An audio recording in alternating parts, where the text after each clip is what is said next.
দেখছেন নিউজ 18 বাংলা, আপনাদের সঙ্গে রয়েছে আমি সোনিয়া। আর নজর রাখবো খবর দিন ধরে গলফ গ্রিনে বৃদ্ধ খুনের ঘটনা। আর তাতে চাঞ্চল্যকর তথ্য পাওয়া যাচ্ছে। কি তথ্য পাওয়া যাচ্ছে জানেন? 20 থেকে 21 দিন আগে নাকি বৃদ্ধের মেয়ের বিয়ে হয়েছিল। রোজই যাতায়াত করতেন মেয়ে জামাই, কিন্তু তারপর এমন ঘটনা ঘটলো কেন? স্বাভাবিকভাবেই এই প্রশ্নগুলোই উঠে আসছে। এখনো পর্যন্ত পুলিশি তদন্তে কি উঠে আসছে আমরা আরো বিস্তারিত জানার চেষ্টা করব। রনক রয়েছে আমার সঙ্গে। রনক, চাঞ্চল্যকর কিছু তথ্য উঠে আসছে গলফ গ্রিনে এই বৃদ্ধ খুনের ক্ষেত্রে। রোজই প্রায় বিয়ের পর থেকে যাতায়াত করতো মেয়ে জামাই, কিন্তু তারপর এহেন পরিণতি কেন হলো? এখনো পর্যন্ত পুলিশি জেরায় জামাই ধৃত রাজমিস্ত্রি কি বলছে?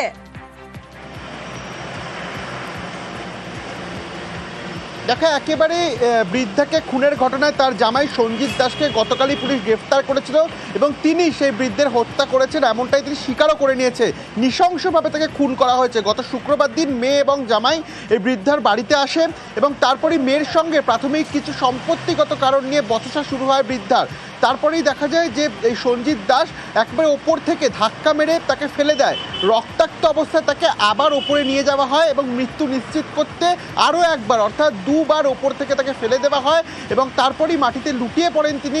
তার পরের দিন অর্থাৎ গতকাল রক্তাক্ত অবস্থায় তার দেহ সেখান থেকে উদ্ধার করা হয় এবং সেখান থেকে রেহাই যায়নি এই বৃদ্ধার ছেলে আগে থেকেই অসুস্থ ছিলেন, তাকেও কিন্তু কার্যত মারধর করা হয়েছে এমনটি আমরা পুলিশ সূত্রে জানতে পারছি। এবং খাটের নিচ থেকে সেই ছেলেকে উদ্ধার করে পুলিশ ইতিমধ্যে তাকে হোমে পাঠানো হয়েছে। সেক্ষেত্রে এখনও পর্যন্ত যেটা জানা যাচ্ছে, আজ থেকে 20 দিন আগে এই সঞ্জিত দাস এই কলাবাগান গলফগ্রিন থানার অন্তর্গত বৃদ্ধার বাড়িতে মার্বেলের কাজে এসেছিলেন। তারপরেই তার মেয়ের সঙ্গে প্রেমের সম্পর্কে জড়িয়ে পড়েন। তারপর তাদের বিয়ে হয় এবং বিয়ের পর থেকে প্রত্যেক দিন এই বৃদ্ধার বাড়িতে তার যাতায়াত ছিল। এখনও পর্যন্ত পুলিশের তদন্তে মার্ডারের মোটিভ হিসাবে উঠে আসছে যে সম্পত্তিগত বিবাদের জেরেই বৃদ্ধাকে খুন করা হয়। পুরো সম্পত্তি হাতিয়ে নেওয়ার একটা ছক ছিল সঞ্জিত দাসের এবং দুবার একেবারে ওপর থেকে ফেলে মৃত্যু নিশ্চিত করতে নৃশংসভাবে হত্যা করা হয়। এর পেছনে আরও কেউ জড়িত রয়েছে কিনা বা অন্য কোনো বিষয় রয়েছে কিনা, গোটা বিষয়টি কিন্তু গলফগ্রিন থানার পুলিশ ইতিমধ্যে খতিয়ে দেখছে। একেবারেই রনক, চাঞ্চল্যকর তথ্য। অর্থাৎ প্রেমের 10 দিনের মাথায় বিয়ে, আর বিয়ের পরেই শ্বশুরের সম্পত্তির দিকে নজর।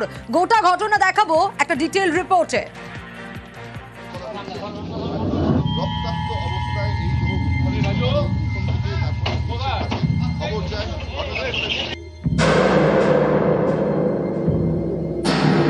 মার্বেলের কাজ করতে এসে প্রেম, তারপর বিয়ে।